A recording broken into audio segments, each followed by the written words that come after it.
The premise itself is daunting. How to survive if our helicopter crash lands in the Atlantic. Before we could do this, we were required by the Navy to do this. You'll take another breath and go right back down. Underwater survival training. This would be, if you're in the water and now you're swimming, you've got to get away from the wreckage. As we reporters stand in our summer best, it's clear we're not the usual crowd they get in the pool at Naval Station Norfolk. I've seen almost 20,000 students come through, and I can tell you right now, I'm pretty good at determining who should be in the water and maybe needs more work to be in the water. Swimming in coveralls, a helmet, and boots is required to pass the test, simulating what we'll be wearing on board the chopper. All right. There you go. You dip those in the water, they'll slide out a lot easier. Got my gear. Let's go. The weight of it all adds about 15 to 20 pounds in the pool. But being able to keep afloat for 2 minutes won't be the only challenge. We also have to break apart and inflate a life vest. Do not fight the water. The more you work, the harder it's going to be. Instead, our instructor, Jesse Lilyman, tells us to move slowly to save energy. And with that, it's time for our test. 120 seconds of floating.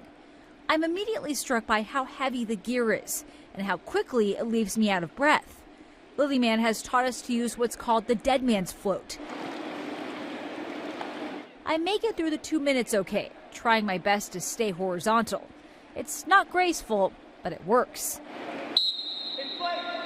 However, then it's time to inflate our vest, and that's when it gets tricky. I have a hard time getting the vest to inflate, not realizing I was supposed to blow into the mouthpiece at the same time as holding it down. And that's when I start to really struggle, so much so a lifeguard has to come help. I'm not the only one having a hard time, though. A journalist next to me has the same issue, and the lifeguard has to save him as well. Instead, I get tossed a life preserver and then pulled to the edge of the pool. Not my finest moment. After teaching me how to inflate it properly, they send me back out, and this time, success. Yeah! How do you swim now? I had passed.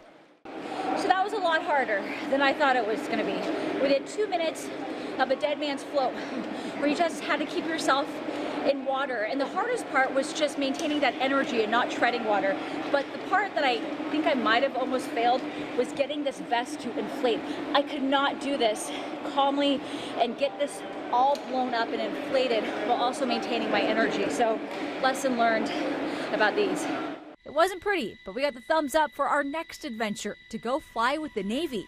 One last piece of advice, just watch out for the sharks.